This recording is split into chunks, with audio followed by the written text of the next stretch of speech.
Sekarang kita masuk ke bagian kedua ya dari jenis pembangkit energi terbarukan yang mau kita bahas, yaitu dari hidro ya, tetapi yang skala kecil. Karena hidro skala besar itu dipergunakan tidak termasuk di dalam pembangkit energi terbarukan ya, walaupun sama-sama air ya, walaupun sama-sama air, tapi dia tidak termasuk ke dalam pembangkit tenaga listrik karena dia merubah ya landscape dari lingkungan.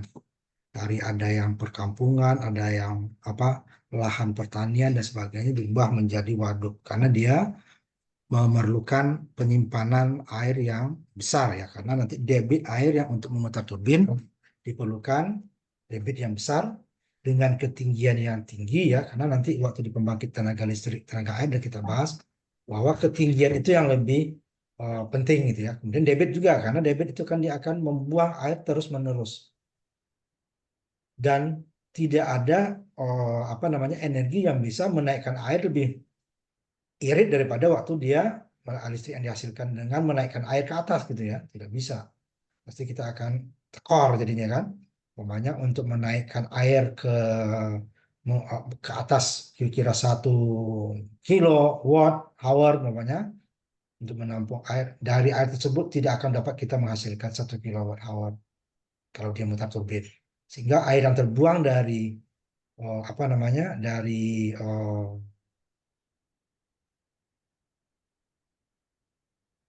waduk tidak akan bisa lagi kita naikkan ke atas tanpa kita rugi secara energi ya. Sehingga dia perlu tempat penampungan yang banyak karena sumber air itu datangnya tidak konstan sepanjang tahun. Karena ada musim kemarau, ada musim hujan.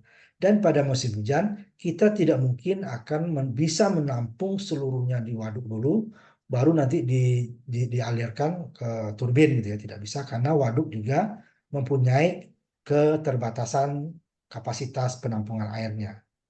Nah, makanya dia tidak dibutuhkan waduk yang besar ya. Sehingga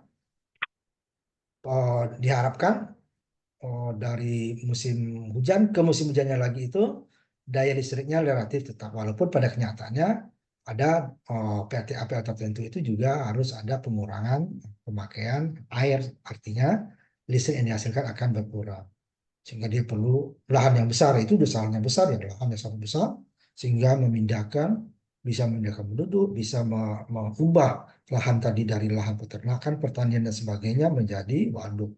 Makanya dia tidak termasuk ke pembangkit listrik energi terbarukan. Walaupun airnya itu sama ya, energi terbarukan juga. Nah, kenapa dia masuk? Nah, yang dimaksud energi terbarukan itu adalah dia tidak merubah landscape lingkungan. Jadi kalau tadinya sungai seperti itu ya hasilnya seperti itu juga.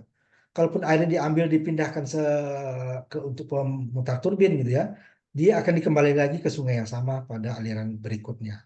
Sehingga tidak mengganggu aliran sungai, sehingga makanya dia masuk ke dalam energi terbarukan. Jadi energi air itu dibagi dua, yang skala besar itu dia biasanya yang skala mini ke atas gitu ya, itu disebut untuk PLTA.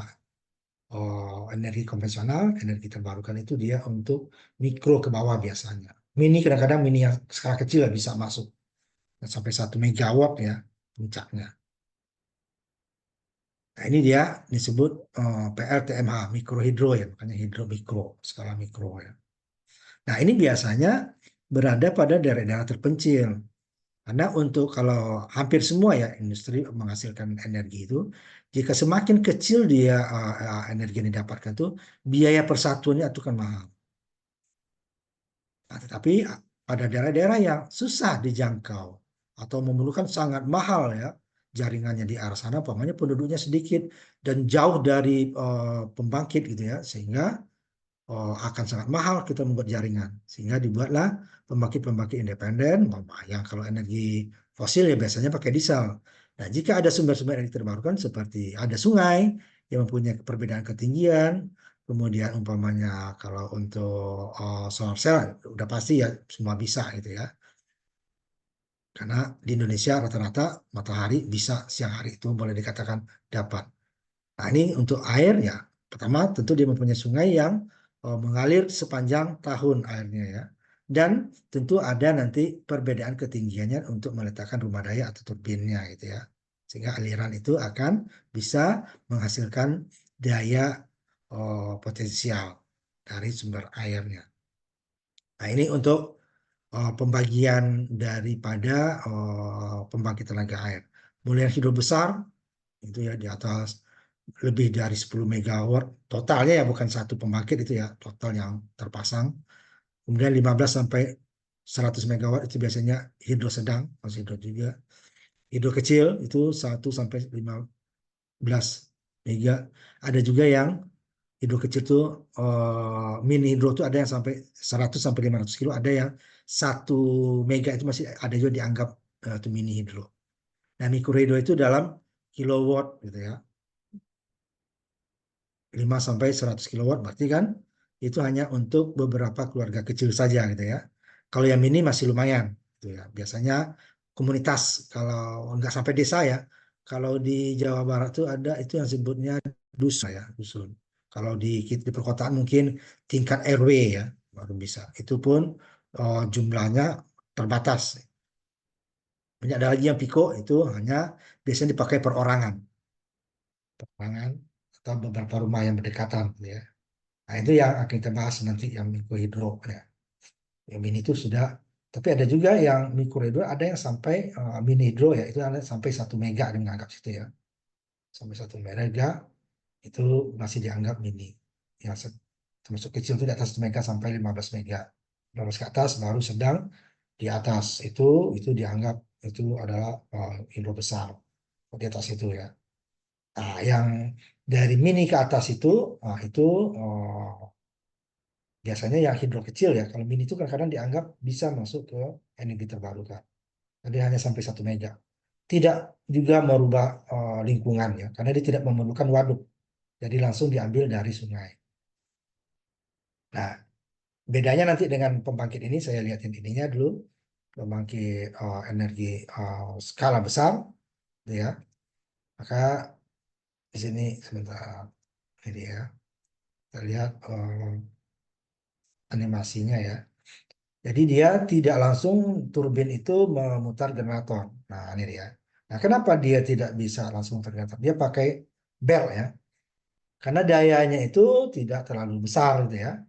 Sehingga putaran turbin itu, putaran turbin tidak mencapai putaran yang diinginkan untuk memutar generator, yaitu untuk mendapatkan frekuensi 50 Hz. Nah, kalau generatornya 2 kutub berarti minimalnya itu 3.000 putaran per menit. Kalau 4 kutub itu 1.500 ya putaran per menit. Itu di pembangkit listrik yang kita bahas ya. Nah, sehingga dia pakai bel. Nah, sebenarnya dengan bel ini sebenarnya kita kan rugi daya sebenarnya ya, energi ya.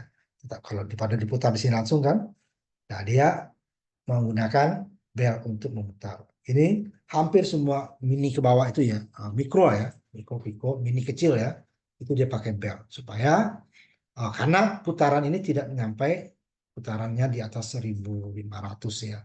Kalau 4 kutub atau 2 kutub dia malah memerlukan 3.000.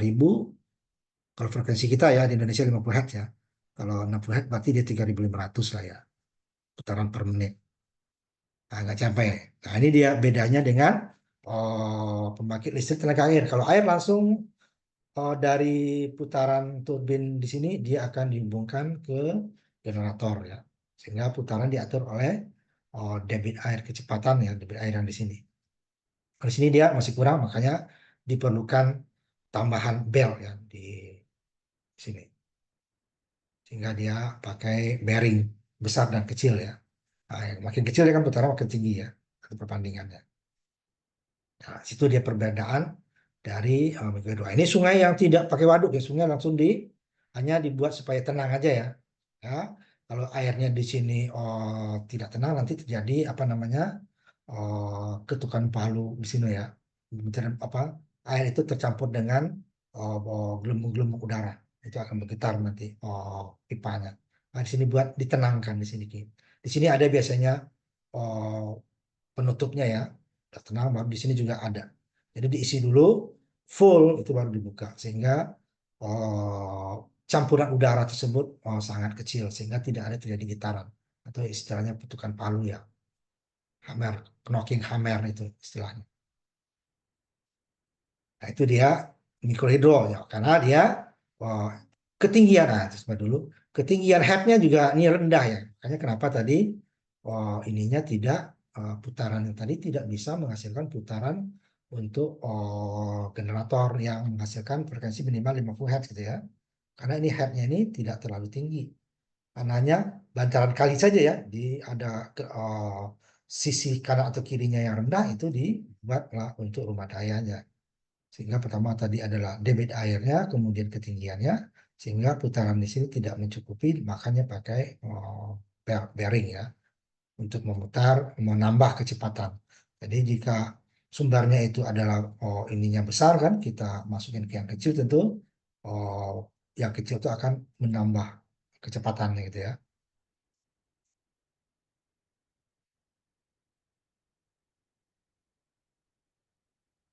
Itu dia perbedaan mikrohidro dengan mini dan ke atas gitu ya. Dan ini kebanyakannya adalah memang di negara berkembang ya, karena jaringan listrik untuk mencapai daerah-daerah pelosok itu masih belum mencukupi. Jangankan di luar Jawa, di Pulau Jawa saja, kita itu belum 100% ya, masih 99,9% itu ya, elektrifikasi listrik di Pulau Jawa. Karena itu Pulau Jawa, daya listrik yang dihasilkan itu sudah melebihi, apa kapasitasnya itu sudah melebihi dari permintaan sebenarnya. Karena pembangunan 35.000 mega dulu itu tidak sesuai prediksi kebutuhan dengan yang dihasilkan. Sedangkan pembangkit tidak mungkin dimatikan karena itu yang bangun swasta, ada perjanjiannya. Pakai nggak pakai beli, nah bayar gitu ya. Nah itu di desa-desa yang terpencil masih belum ada dapat listrik. Nah ini diperlukan untuk daerah-daerah terisolasi jauh dari ini, dan kalau pakai minyak kan mahal. Masyarakat tidak sanggup kecuali disubsidi pemerintah ya. Ada beberapa pulau ya, pulau mereka menggunakan diesel, biasanya hanya digunakan dari sore sampai malam gitu ya. Nanti itu disubsidi negara. Nah, ini makanya dengan mikrohidro itu walaupun cakupan masyarakatnya terbatas ya, itu bisa dipergunakan. Nah, kemudian ini biasanya jarang. Jadi kalau surplus itu di di apa pasok ke PA pembangkit grid atau listrik negara lah kira kita ya. Tuh hampir semua pembangkit mikrohidro itu kebutuhan masyarakat mereka saja itu terbatas, apalagi untuk disalurkan ke jaringan PLN. Apalagi Pulau Jawa gitu ya. Tidak mungkin karena PLN-nya sudah kelebihan pasokan. Sedangkan mereka ini kekurang surplus malah. Makanya dijatah untuk daya masing-masing keluarga yang menerima listrik dari mikrohidro itu tersebut. Nah, kalau apa namanya solar cell itu bisa, cuman regulasinya belum. Nah, ini bisa dia bekerja sepanjang hari gitu ya, selagi sumber airnya ada, dan biasanya makanya di daerah-daerah terisolasi itu keadaan landscape hutannya masih bagus ya, sehingga musim kemarau dengan musim hujan itu tidak terlalu jauh, kecuali ya hutan-hutannya sudah dirubah lagi menjadi hutan industri, menjadi pariwisata, itu sudah pasti nanti pasokan air musim hujan berlebih dan kotor gitu ya. Kemudian musim kemarau airnya berkurang, bisa malah nggak ada. Nah, ini biasanya di daerah yang belum apa namanya terganggu oleh kegiatan lain. Nah, apalagi kalau daerah tersebut berada di dalam hutan lindung, nah, itu nggak mungkin diubah. Oh, sangat panjang proses untuk pengubahan ke hutan lindung gitu ya. Seperti nanti untuk membuat pembangkit panas bumi ya, itu kan biasanya di gunung-gunung juga ya, gunung. Terpaksa nanti ada izin tertentu dari lingkungan hidup. Nah, di sini dia bisa dibuat berbasiskan desa, kalau desanya terlalu tentu jumlah penduduknya ya, atau nanti dia untuk skala berapa rumah tangga ya. Ya, dan pembangunannya bisa bahan-bahan di daerah terdekat. Seperti kalau kita di Jawa Barat di Gunung Halu itu ada desa binaan ada, tapi mikrohidronya mini itu ukurannya sebenarnya ya, walaupun sekarang kapasitasnya sudah menjadi mikro di bawah 1 mega ya. Itu pemerintah yang membuatkan. Nah, itu dia bisa dipasok turbinnya dari Bandung gitu ya. Sudah ada yang sanggup membuat. Tidak perlu kita impor seperti turbin skala besar. Di dunia 95 ini udah jauh ya. 20 apa 35 tahun yang lalu itu baru hanya 28 gigawatt. Nah, untuk mikro ya skala kecil. Dan lebih dari separuhnya adalah di negara maju karena mereka memanfaatkan potensi energi yang ada gitu ya. Dan sebagian besar negara maju itu emang sumber energi mereka itu terbatas. Cuma mereka punya ekonomi yang lebih maju ya, sehingga lebih mudah mereka dan lebih mudah untuk memberikan insentif intensif seperti kemarin fit and tarif ya, kemudahan-kemudahan pajak dan sebagainya. Sedangkan negara berkembang, nah itu yang nggak susah. Nah di Indonesia mikro itu dibangun untuk daya yang sama gitu ya, daya yang sama itu beda-beda ya biayanya.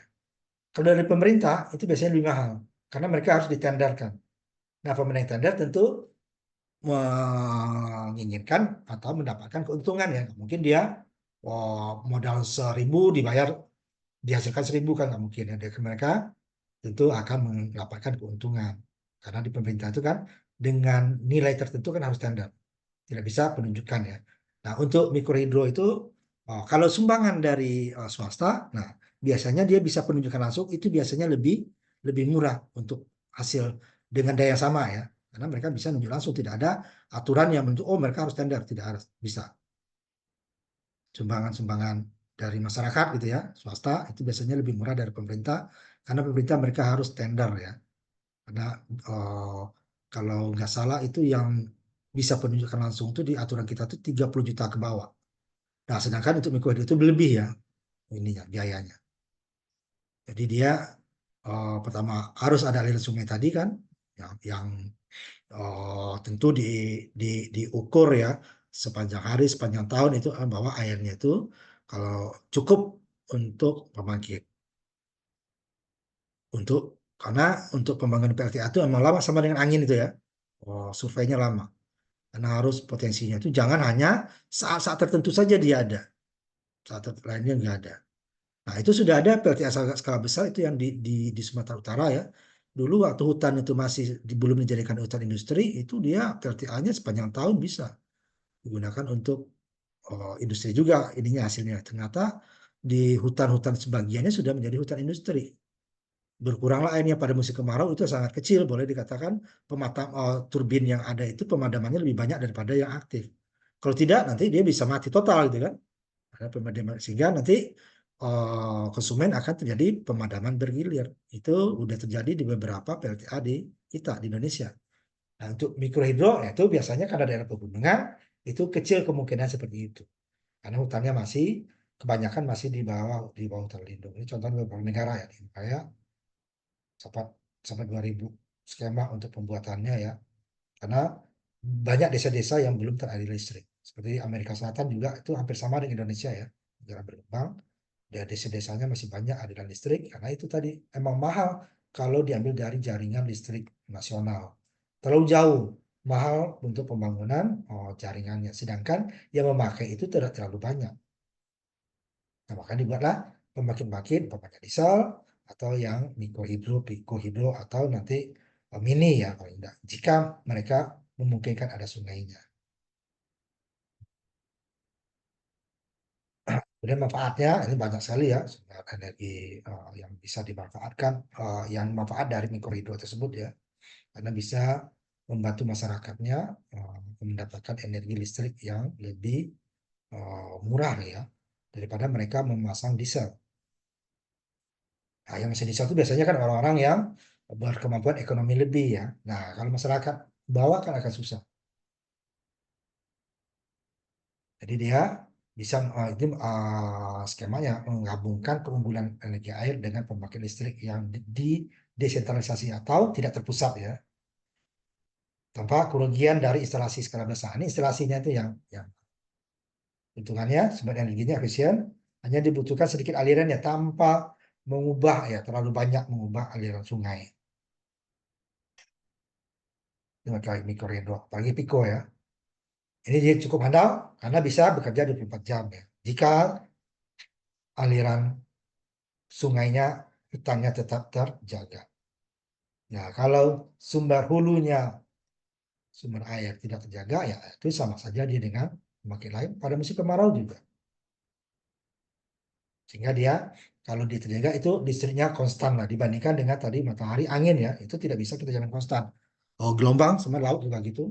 Yang konstan itu energi terbarukan itu hanya dua, yaitu tadi mikrohidro ini dikecatat tadi sumber airnya terjaga ya, sama panas bumi. Yang satu lagi bisa itu, tapi belum sampai sekarang belum belum komersil ya. OTEC, Ocean Thermal Convection Energy. Perbedaan suhu permukaan dengan itu belum belum belum pas sekarang. Tapi kan komersil ini apa namanya mikrohidro dengan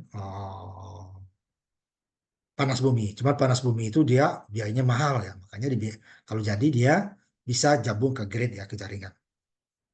Tidak diperlukan waduk atau reservoir penampungan air, karena dia langsung mengambil dari aliran sungainya. Cuman dibuat semacam apa tempat kecil ya, yang supaya airnya tenang ya, tidak tidak mengalir kencang. Jadi dia buat airnya tenang, baru disalurkan ke pipa penstock supaya tidak terjadi jadi ketukan palu tadi ya, apa udara tercampur dengan air sehingga terjadi getaran nanti.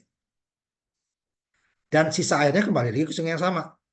Jadi dia tidak mengganggu debit air sungai, sehingga untuk pertanian, untuk yang lain-lainnya bagi masyarakat tidak terganggu.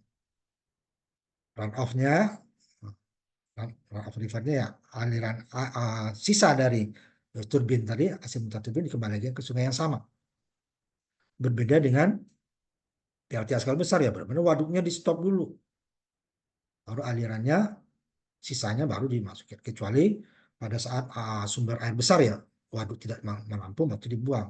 Tidak, dia tidak mengganggu aliran sungai. Sehingga sungainya di daerah yang hutannya lebat, dia bekerja sepanjang tahun, sehingga dia akan lebih konstan energi listriknya. Walaupun musim kemarau, pengurangan tidak terlalu banyak. Sehingga ini biaya hemat ya, lebih hemat, skalanya kecil. Tetapi tidak bisa disalurkan terlalu jauh ya, karena daya listriknya kecil. Dia dipasang sekitar di mana dia berada, disitulah penduduknya memakai. Nah, itu adalah ciri khas daripada energi terbarukan ya, kebanyakan ya, kecuali angin skala besar, mikro apa solar cell skala besar sama panas bumi ya, itu bisa disalurkan ke skala besar ya. Tapi kalau mikrohidro tidak, dia di lokasinya sehingga biaya operasinya dan pembayaran relatif murah, dan apa teknologinya tidak terlalu tinggi ya. Jadi masyarakat sekitarnya bisa diajarkan untuk ini ya, sehingga untuk biaya apa namanya maintenance segala macam tidak perlu biaya yang mahal, masalah biaya. Dan nanti masyarakat pedesaan bisa berdikari ya atau mandiri. Ini kejadian lokal agak jarang nih ya. Ya apa integrasi kecuali mini agak jarang. Biasanya untuk keperluan penduduk saja kadang-kadang tidak mencukupi, apalagi ini diintegrasikan ke jaringan lokal atau apalagi jaringan nasional ya. Dampak lingkungannya sangat kecil ya, karena tidak terlalu merubah. Kekurangannya itu sama dengan PLTA nih. Pertama, karakteristik tempatnya harus cocok. Jadi punya aliran sungai dengan hulunya hutan yang masih terjaga dan mempunyai perbedaan ketinggian. Ya, kalau mikrohidro tidak perlu terlalu tinggi seperti PLTA skala besar ya, karena dia tidak perlu energinya tidak terlalu besar. Tapi tetap ada perbedaan ketinggian. Kalau dia rata, ya dia nanti tidak bisa mikro itu apa? Paling pikohidro ya. Dia seperti kincir air ya. Ntar lalu asnya dihubungkan ke generator atau ke belt dulu ya, baru ke generator.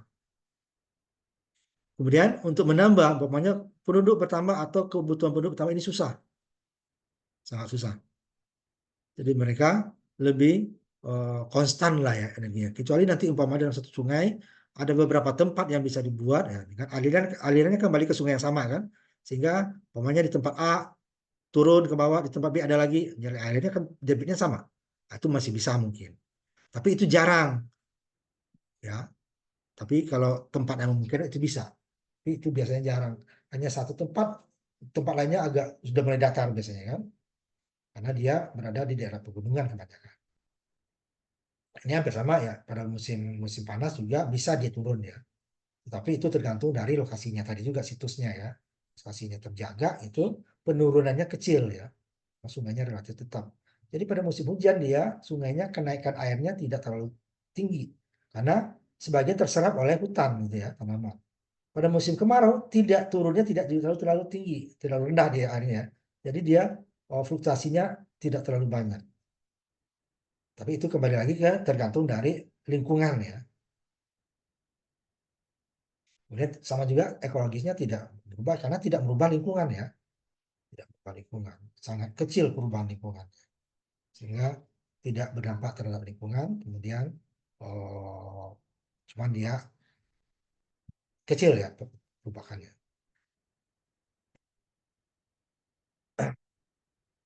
Udah aplikasinya ya, itu kan tergantung dari penduduk. Sebagian besar itu emang lebih banyak untuk penggunaan konsumtif seperti penerangan ya, untuk televisi, kegiatan rumah tangga, karena daya terbatas. Penggunaan produktif itu tidak semua mikrohidro itu ada, tapi ada beberapa tempat itu biasanya dengan bantuan pemerintah atau apa namanya, dan dari apa swasta ya, CSR-nya dibuatkan seperti yang desa binaan Nusada di Gunung Halu, ada bantuan dari Jepang, ada dari pemerintah ya, untuk membuatkan apa namanya, mesin-mesin produksi seperti untuk mengolah, di sana menghasilkan gabah sama ini ya, padi sama kopi, maka ada untuk pengolahan kopi sama pengolahan padi gitu ya, sehingga ada bisa dibuatkan. Tapi tidak semua tempat ya penggunaan produktifnya. Kebanyakan dia lebih banyak konsumtif, penerangan, untuk kebutuhan rumah tangga lah ya. Kebutuhan produktifnya. Paling dia produktifnya jadi nanti untuk pendingin ya, tapi itu kan terbatas dayanya ya, tidak bisa besar-besar.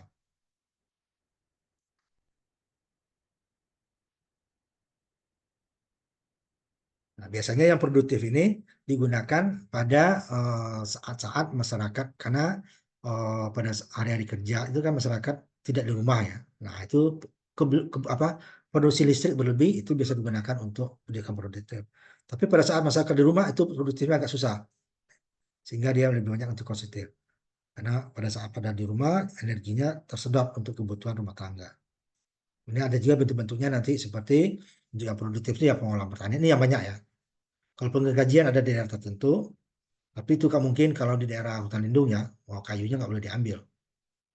Fabrikasi tekstil itu biasanya untuk skala rumah tangga ya.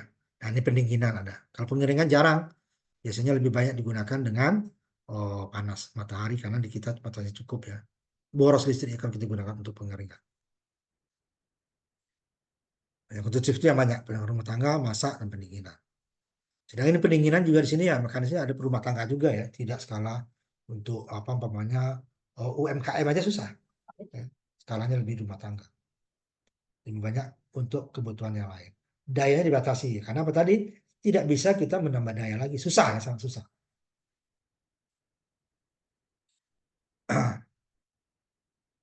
Ini yang untuk yang mekanis tadi ya agak susah. Banyak ke apa konsumtif. Kalau yang produktif itu di saat masyarakat tidak ada di tempat atau sebagian besar ya, sehingga listriknya akan lebih sisa digunakan untuk kegiatan produktif. Itu pun juga dengan daya terbatas. Nah, ini dia mirip dengan PLTA ya, kalau susun komponennya, kecuali dia tanpa ada waduk. Kalau skala besar kan ada waduk. Kalau ini cuman langsung menyodet. Nah, contohnya, ini sungai yang aliran sungainya ada beda ketinggian. Nah, dibuat dulu ke sini supaya dia ada bak penampung yang supaya ditenang airnya ya, supaya tidak terjadi tadi yang namanya ketukan padu tadi terhadap penstok atau pipa pesat bahasa kita ya. Nah, baru dimasukin ke rumah daya. Outputnya nanti kembali lagi ke sungai yang sama, sehingga dia debit air sungai yang di bawah ini tidak berpengaruh. Nah, ini untuk kalau aliran air besar ya, ini di tingkat ini. Kemudian ada penyaringan power by. Power by ini semacam kolam kecil ya, supaya airnya lebih tenang. sehingga yang masuk ke waduk tidak ada pencampuran udara yang terlalu banyak terhadap air, gelembung-gelembung udara gitu ya, sehingga tidak terjadinya getaran pada penstop atau pipa pesat pada kita ya, pipa air ya. Nah, masuk ke ruang ruang ini ruang daya, hasil airnya dibuang lagi ke sungai yang sama. Kalau PLTA kan tidak, ini bendungnya di sini kan, sehingga bentuk waduk yang besar, sungainya bisa ada yang mati di hulunya, di sisanya baru dia bisa digunakan untuk yang lain lagi. Ini beberapa komponennya ya, pertama tadi ini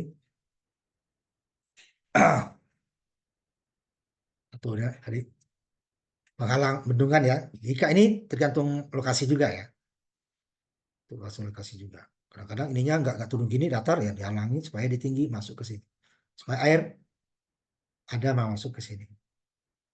Kemudian jika air cukup besar dia tetap keluar. Seandainya air kecil kan dibendung dulu di sini, baru masuk ke sana. Seandainya pun kering di sini kan masuk lagi. Hanya sedikit yang jatuh ya, yang kurang. Kedua ini intake-nya air masuk ke untuk ke apa namanya, bukan waduk ya, ini kecil ya, semacam tempat penampungan kecil saja. Nah, ini diatur ketinggiannya karena air sungai bisa turun naik gitu ya. Kalau terlalu besar ini akan diatur supaya nanti kecepatan putaran akan sama ya. Kalau di besar nanti putaran akan berbeda sehingga belnya tadi akan menghasilkan putaran yang lebih sehingga frekuensinya akan berlebih. Nah, ini diatur. Jadi walaupun air besar kecil dia relatif sama yang masuk. Yang kedua, ini cara alurannya ya. Ini Faraday tadi, yang 5 tadi. Ini tempat air dikumpulkan. Kumpulan itu yang depan apa air diperlambat lah ya, semacam kolam kecil. Baru pipa penstop, pipa apa namanya, pipa, kalau kita bahasa Indonesia bisa pesat ya, pipa aliran air masuk ke rumah daya. Kemudian ini pembuangan resnya ya, kembali ke ini rumah dayanya ya, kembali ke sungai yang sama. Jadi ya, jadi diperlukan namanya apanya, perbedaan ketinggian ya. Nah, kalau perbedaan ketinggiannya rendah, sehingga nanti itu karena head itu sangat tinggi, berpengaruh ya terhadap daya PLTA ya, air dibandingkan dengan kalau debit kan itu terbatas ya. Dan head itu semakin tinggi headnya akan semakin besar daya yang diberikan untuk debit yang sama. Itu karena dia pangkat kodrat ya, sedangkan debit itu tidak.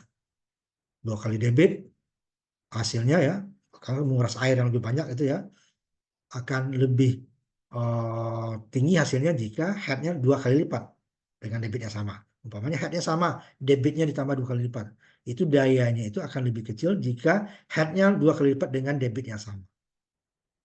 Karena dia kan dayanya itu kan adalah raw ya, apa pada berat jenis air, kemudian adalah Q-nya debitnya, kemudian H-nya ketinggiannya ya. Kemudian tentu dengan dibagi dengan efisiensi, dikali efisiensi. Nah, sehingga debitnya itu kodrat ya. Nah, sehingga dia menghasilkan daya yang lebih besar jika ketinggiannya bertambah dibandingkan dengan debitnya yang kita tambah. Kalau debit ini ditambah itu akan banyak tensi lain. Pipanya harus diperbesar kan, kalau untuk biaya lagi. Kalau ketinggian hanya panjang pipa saja ditambah sedikit. Tapi ketinggian itu tidak bisa juga apalagi mikrohidro ya, dibuat terlalu tinggi karena keadaan dasarnya tidak memungkinkan. Karena tidak ada waduk. Kalau berarti akan ditinggikan dengan waduk. Ini kan tidak. Hanya emang tanahnya yang sudah kita cari yang lebih rendah gitu ya, tempat dayanya. Kemudian di sini perbedaannya lagi dengan skala besar tadi, permintaan harus disesuaikan dengan kapasitas generator. Jadi tidak bisa permintaan melebihi karena sumbernya terbatas. Kita tidak bisa nambah daya ya, pokoknya rumah sama daya dong, nggak bisa. Kecuali ada yang nggak pakai, ya itu dia. Jika penduduknya masih sama, itu tambah daya susah. Berbeda dengan pembangkit skala besar kan, itu tambah daya masih memungkinkan. Walaupun waktu-waktu tertentu juga ada nanti pengurangan daya gitu ya, pemadaman bergilir akibatnya. Ya nanti tidak ada nanti apa namanya perubahan frekuensi yang mendadak ya gitu ya, hanya diatur.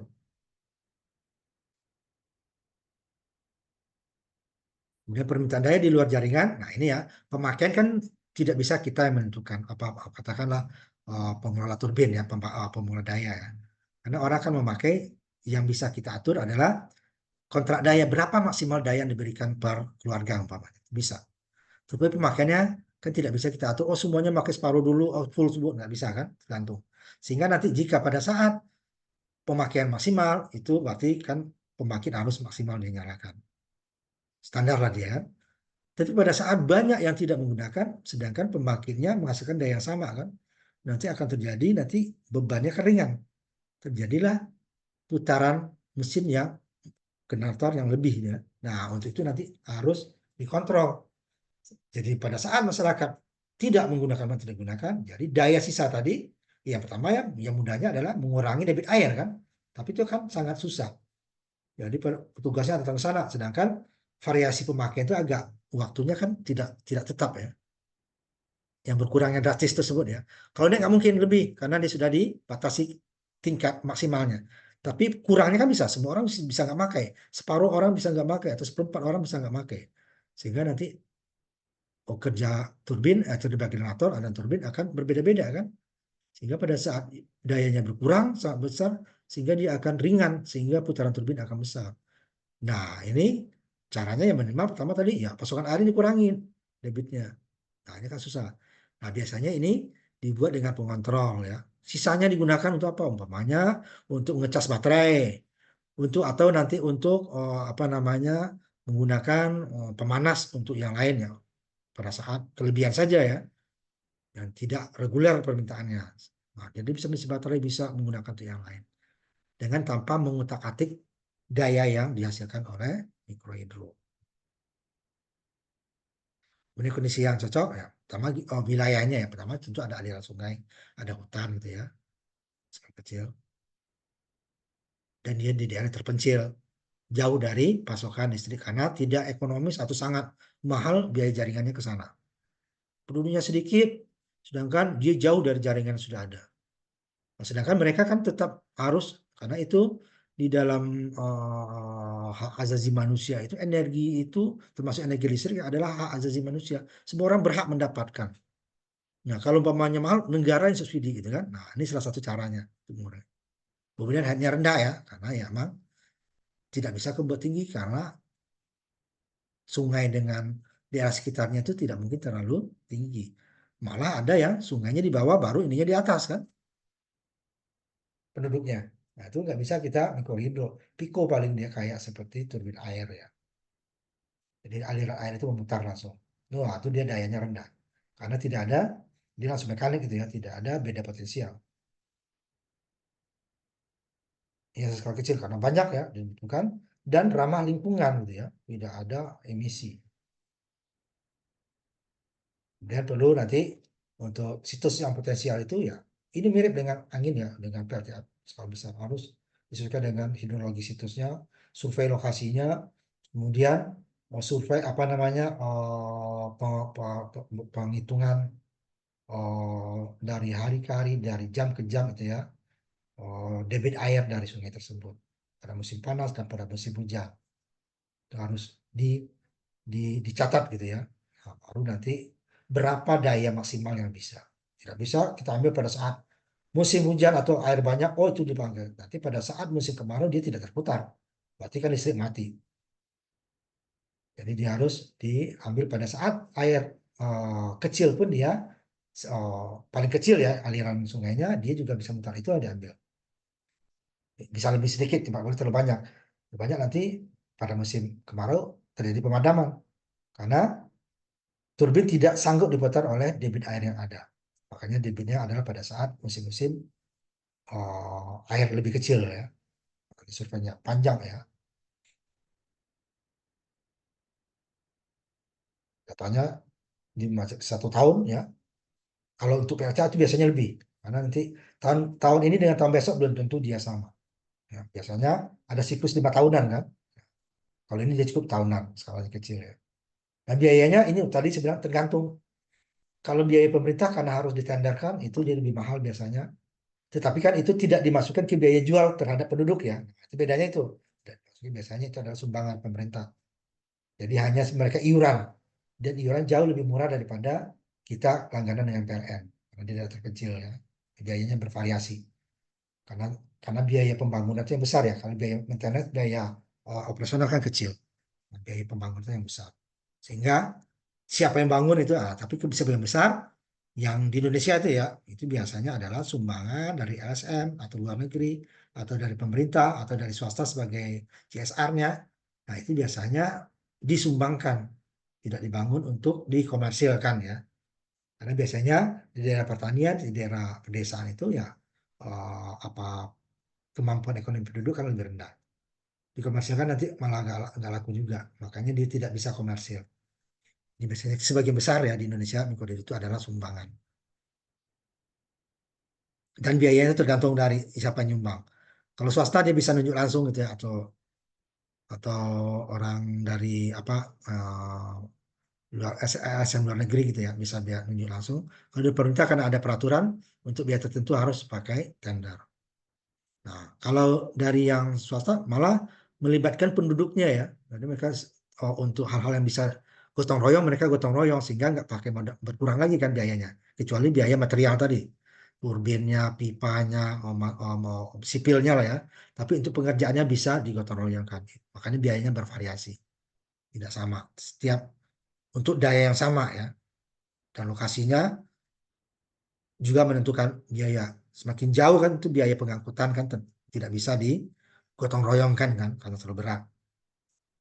Biayanya biaya pembangunan biasa gotong royong. Ya, untuk fasilitasi kesediaan dan kualitas peralatan itu tentu ya. Kemudian juga dari mana dananya. Dari pemerintah, dari swasta atau LSM, atau dari luar negeri. Karena di Indonesia itu seperti ada di luar negeri yang nyumbang ya, dari LSM. Biasanya pendanaan publik itu pemerintah ya, atau donor. Itu yang sebagai besar. Jarang yang membangun untuk desanya sendiri mampu ya. Biasanya itu dari sumbangan. Biasanya kalau desa mereka lebih cenderung diesel ya. Karena tidak perlu itu terlalu biaya apa sipilnya terlalu banyak ya. Beli diesel, kasih minyak langsung bisa nyala. Nah, kalau ini kan perlu ada sipil segala macamnya. Perlu.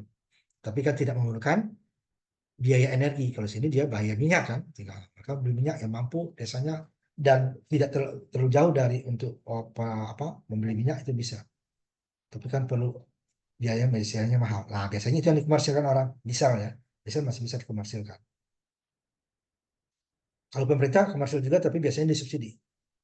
Karena kalau dia biayanya diesel murni itu tidak melebihi biaya untuk PLN yang biasa gitu ya. Biasanya mereka disubsidi negara. Nah, disubsidi itu biasanya dayanya terbatas ya. Biasanya disubsidi kan 450 watt atau sampai 900 watt. Ini pembiayaan tergantung tadi kan. Bisa dari macam-macam. Nah, makanya biayanya juga bervariasi juga untuk daya yang sama. Dan lokasi nggak jauh beda gitu ya. Tapi kalau lokasi berbeda pasti berbeda. Nah, itu masalah pengangkutan ya, pengangkutan material itu akan memerlukan biaya lebih. Ini sebagian besar, ya itu tadi pada publik, terutama donor ya, sumbangan. Ada yang CSR dari perusahaan-perusahaan, ada yang emang kebutuhan pemerintah tergantung dari permintaan masyarakat gitu ya. Dan potensi desa tersebut. Nah, kalau ada potensi desa, biasanya pemerintah turun tangan supaya ekonomi desa tersebut meningkat. Nah, kalau yang ini biasanya lebih banyak ke kebutuhan konsumtif tadi ya, bukan produktif. Karena rendah dayanya ya. Ini berupa bisa beli publik ya, itu pedesaan. Tapi yang minjam ke bank itu jarang. Ini biasanya masyarakat di sekitarnya yang menjadi petugasnya. Nah, biayanya mereka lebih banyak ke iuran bukan seperti biaya kita seperti pembayaran listrik kita biasa ya, yang sangat besar. Sehingga dayanya kecil ya. Ini beberapa cara pembiayaan ya. Pengembangannya juga tadi kebijakan dan peraturan ya. Karena ada potensinya besar, tetapi di arah sana ada hutan lindung itu susah ya.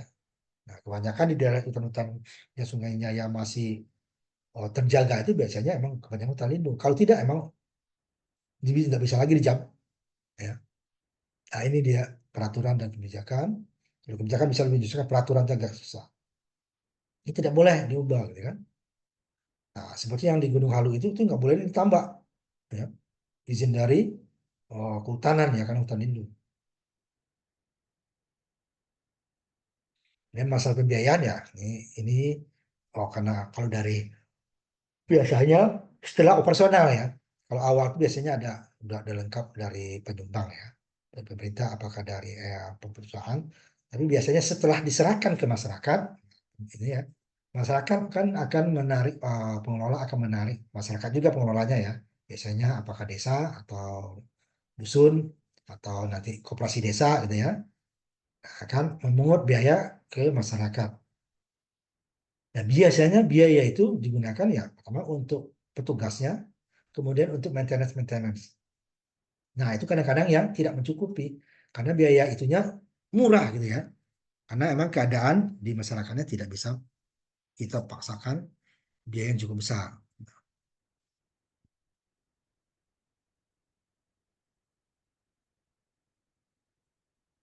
Agak susah.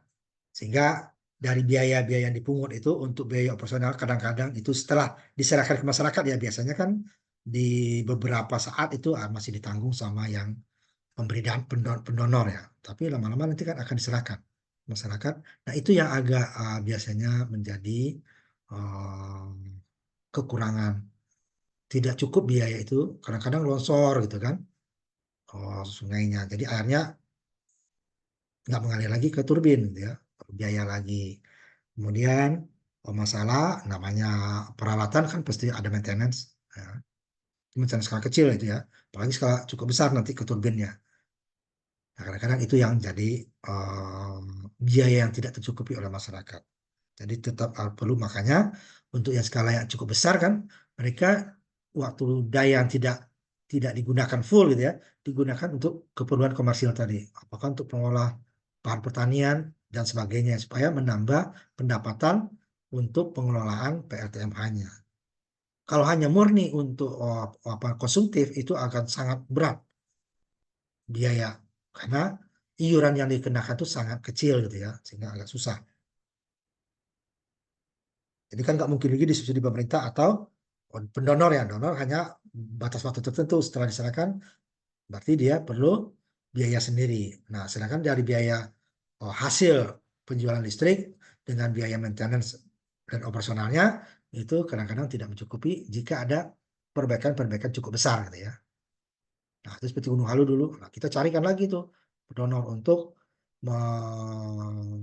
apa namanya memperbaiki aliran sungainya sehingga tidak cukup dari dana yang ada. Itu kebanyakan seperti itu.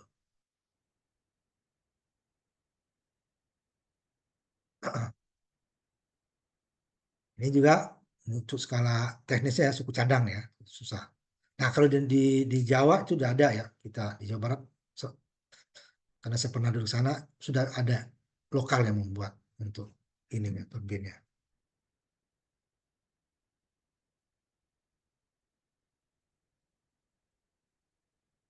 Kemudian ini yang penting tadi supaya keberlangsungan mikrohidro itu tercukupi gitu ya, bahwa perlunya waktu pembangunan jangan langsung ada aliran sungai yang cukup besar langsung dibangun. Perlunya itu tadi data hidrologi masalah air ya, geografinya, geologinya, jangka panjang dan menengah supaya dari sepanjang tahun itu jika pun terjadi penurunan daya itu tidak terlalu besar.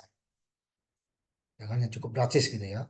Itu yang perlu perlu waktu yang kadang-kadang kan udah cukup, nggak bisa sebulan 2 bulan ya karena situasi itu kan dalam tahunan, harusnya 1 tahun minimal. Kalau harusnya beberapa tahun, 5 tahun ya datanya. Sedangkan data tersebut tidak akan ada di pedesaan. Kalau kira sungainya cukup bagus kok Pak, airnya nggak jebol. Tapi kan harus ada data real ya, berapa debit air, ketinggian air sungai berapa, sehingga tidak mendadak nanti di tengah jalan debit air tidak bisa memutar turbin. Nah, kalau mikrohidro kan itunya satu turbin ya, berbeda dengan uh, PLTA. PLTA itu banyak turbin. Jadi pada saat sumber air berkurang ya, beberapa turbin dimatikan hingga masih bisa memutar turbin yang lain. Walaupun tidak semua. Kalau di sini kan hanya satu. Makanya dia dibuat pada saat patokan itu pada saat debit air minimal ya, bukan maksimal. Maksimal itu pada saat musim kemarau dia tidak tercapai. Dan dia hanya satu turbin biasanya. Itu. Kalau yang ini dia bisa lebih dari satu turbin. Sehingga tidak cukup memutar dua turbin, dimatikan satu, bisa dimutar satu turbin. Hanya mengurangi daya ya. Tapi kalau ini kan mati total dia nanti. Makanya ini yang perlunya data dasar itu yang perlu diperkuat supaya pada musim terutama musim kemarau ya tetap terjaga. Karena siklus hujan itu sekarang agak susah ya. Kalau dulu tuh lebih tebak. Bulan-bulan yang awalnya ber itu udah musim hujan gitu kan, sampai Januari, Februari. Kalau sekarang kan tidak jamin karena pemanasan global ya, perubahan lingkungan. Ini agak susah. Kadang dia tidak musim hujan. Akan itu nggak masalah kan? Akan menambah debit air, tetapi yang diarahkan pada musim hujan tidak ada hujan. Nah, itu akan mengurangi debit. Dia tidak punya penampung ya, dia hanya mengharapkan aliran dari hutan, mata air dari hutan itu ya. Makanya tidak di daerah penangkapan tangkapan hujan ya daerah hulunya itu yang perlu dijaga. Nah kalau di hutan lindung itu lebih aman. Nah seperti di Gunung Halu itu tidak terlalu masalah kan memang hutannya nggak boleh diganggu gugat ya. Jadi alami terus. Sehingga aliran airnya relatif tetap. Tetapi kalau yang tidak itu baru diperhitungkan minimalnya berapa pada saat minimal. Nah itu dia. Kemudian operasi pembangkit ini biasanya kalau di kita ya ada beberapa tempat juga yang apa namanya menolak. Kalau kita itu berkaitan dengan jadi permintaan karena emang masyarakat butuh dan tidak merusak lingkungan. Cuman ya itu tadi dayanya belum tentu bisa memenuhi kebutuhan masyarakat di tempat. Biasanya dibatasi. Ya kalau negara maju ada insentif segala macam ya. Kalau kita sudah diserahkan masyarakat, masyarakat akan mengelola sendiri. Hanya biasanya penyumbang itu apakah dari pemerintah, apakah dari swasta tadi ya, perusahaan, hanya waktu pembangunannya sampai beberapa saat. Setelah itu diserahkan. Sehingga benar-benar tidak perlu intensif lagi kan, masyarakat mengolah sendiri. Harusnya perlu ada dana pendamping ya pada saat-saat keperluan mendadak seperti tadi, umpamanya longsor atau turbinnya yang rusak itu kan perlu biaya cukup besar. Nah, yang perlu dana pendamping yang dana-dana yang cukup besar.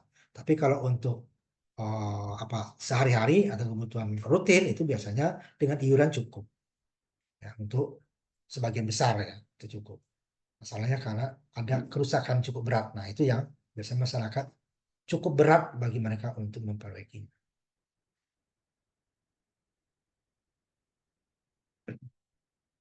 Ini dari sisi permintaan ke wajib kuota ini yang nggak bisa dipenuhi ya, terbatas. Nah, itu udah jam 6 ya. Kita tutup sampai di sini. Nanti kita lanjutkan lagi nanti untuk minggu depan ya. Setelah Lebaran ya, minggu depan setelah Lebaran. Dadah. Terima kasih. Kita tutup kuliah kita hari ini. Ketemu lagi kita setelah Lebaran ya. Dan itu tugas saya lihat belum masih banyak yang belum ya. Saya tunggu tugas pertama ya.